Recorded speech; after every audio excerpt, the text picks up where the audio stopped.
10वां अध्याय। श्री कृष्ण भगवान ने कहा, हे महाबाहो, और भी मेरे कल्याणकारक वचन सुनो। तुम पर मेरी अत्यंत प्रीति है, अतएव तुम्हारे कल्याण के लिए कहता हूँ। मेरी उत्पत्ति का हाल ना तो देवगण जानते हैं और ना ही महर्षि लोग। मैं ही देवों और महर्षियों का आदिकरण हूँ। जो मुझे अजन्मा, अनादि और सब लोगों का ईश्वर जानते हैं, वे सब मोह रहित हैं। उनके पाप नष्ट हो जाते हैं। बुद्धि, ज्ञान, असमोह, क्षमा, सत्य, दंभ, शम, दुख, जन्म, मरण, भय और अभय, अहिंसा, समता, संताप, तप, दान, यश, अपयश इत्यादि जो अनेक प्रकार के भाव हैं, वे सब मुझसे उत्पन्न होते हैं। 7 महर्षि और उनके पहले 4 मनुष्य मेरे मन से उत्पन्न हुए। जगत के समस्त प्राणी उनसे उत्पन्न हुए। जो मनुष्य मेरी इस विभूति को भली भांति जानते हैं, वे निश्चय योग से सिद्ध होते हैं, इसमें संदेह नहीं। ये जानकर कि मैं ही सबका उत्पत्ति कारण हूँ और मुझ में ही से सबकी प्रवृत्ति होती है, विवेकी प्राणी मेरी उपासना करते हैं। वे मुझ में अपने चित्त और प्राण को लगाकर एक दूसरे को समझाते हुए भजन करते सदा संतुष्ट और सुखी रहते हैं। चित्त को सावधान करके प्रीतिपूर्वक भजन करने वालों को मैं ऐसा बुद्धि योग देता हूँ जिससे वे मुझे प्राप्त कर लेते हैं। उन पर अनुग्रह करके मैं उनकी बुद्धि में स्थित हो दैदीप्यमान ज्ञान से अज्ञान मूलक संसारी अंधकार का नाश करता हूँ। अर्जुन ने कहा, आप पर ब्रह्म हो, परम धाम हो, परम मित्र, अचल और दिव्य पुरुष हो, आदि देव हो, अजन्मा हो, सन्यासी हो। तुमको सब ऋषि, देव ऋषि, नारद, अमित, देवज्ञ और व्यास भी ऐसा कह गए हैं और स्वयं तुम भी कह रहे हो। हे केशव, जो तुमने मुझसे कहा है सो सब मैं सत्य मानता हूँ। हे भगवन, देवता और दानव इन दोनों ने ही तुम्हारे रूप को नहीं जाना है। हे सब जीवों के उत्पन्न करने वाले भूतेश, हे देव, हे जगतपते, हे पुरुषोत्तम, आप स्वयं ही अपने मन को जानते हैं। अतएव आप अपनी उन विभूतियों का हाल पूर्णतया वर्णन कीजिए जिनके द्वारा आप इन सब लोगों में व्याप्त हो रहे हैं। हे योगिन, हे भगवान, सदैव आपका चिंतन करता हुआ मैं आपको किस प्रकार से जान सकता हूँ? आपका ध्यान किन किन भावों से करना योग्य है? हे जनार्दन, कृपया अपनी माया और विभूतियों को विस्तार से कहिए। इस अमृत रूप आपकी वाणी को सुनने से मेरा मन तृप्त नहीं होता है।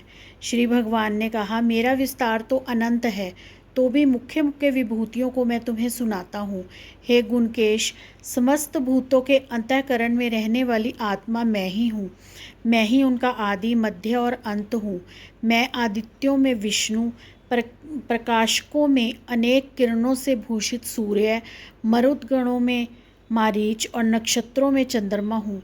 मैं वेदों में सामवेद, देवों में इंद्र, इंद्रियों में मन और धृत मात्र में चैतन्य मैं ही हूँ।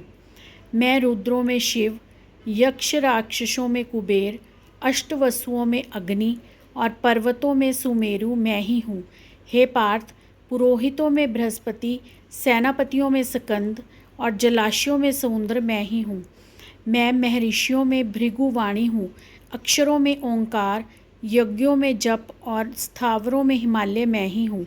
वृक्षों में पीपल, देवऋषियों में नारद, गंधर्वों में चित्ररथ, सिद्धों में कपिल मुनि और वेदों में अमृत से उत्पन्न उच्च श्रवा, गजेंद्रों में ऐरावत और मनुष्यों में राजा मैं ही हूँ।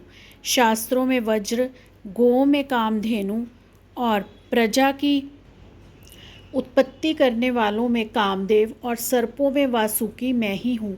नागों में शेषनाग हूँ, जलचरों में वरुण, पितरों में अर्यमा और शासन करने वालों में यमराज मैं ही हूँ। दैत्यों में प्रहलाद, ग्रास करने वालों में काल, मृगों में सिंह और पक्षियों में गरुड़ मैं ही हूँ। शुद्ध करने वालों में वायु, शस्त्रधारियों में राम, मछलियों में मगर, नदियों में गंगा मैं ही हूँ। हे अर्जुन, मैं सब प्राणियों का आदि, मध्य, अंत, विद्याओं में अध्यात्म विद्या और वाद विवादों में वाद मैं ही हूँ। अक्षरों में ओंकार, समासों में द्वंद्व, अक्षय कोख और चार मुख वाला ब्रह्मा भी मैं ही हूँ। सबको हरने वाली मृत्यु, भविष्य में होने वाले पदार्थों की उत्पत्ति, स्त्रियों में कीर्ति, लक्ष्मी, वाणी, स्मृति, मेधा, धृति और क्षमा मैं ही हूँ। सामवेद में साम, छंदों में गायत्री, मासों में मार्गशीर्ष और ऋतुओं में बसंत मैं ही हूँ। छलियों में जुआ और तपस्वियों में तेज, जय उद्योग और सात्विकों में सत्य मैं ही हूँ। यादवों में वासुदेव, पांडवों में अर्जुन, मुनियों में व्यास और कवियों में शुक्र मैं ही हूँ। दमन करने वालों में दंड, जय चाहने वालों में नीति, गुह्य पदार्थों में मौन और ज्ञानियों में ज्ञान मैं ही हूँ। और हे अर्जुन, भूत भाव का जो बीज है वह भी मैं ही हूँ। मेरे अतिरिक्त चराचर भूत कुछ भी नहीं है। हे परंतप, मेरी दिव्य विभूतियों का अंत नहीं है। यह विभूतियों का विस्तार मैंने संक्षेप में कहा है। जो वस्तु ऐश्वर्यवान, शोभायमान और यशवान है, उन्हें मेरे ही तेज के अंश से उत्पन्न हुआ जानो।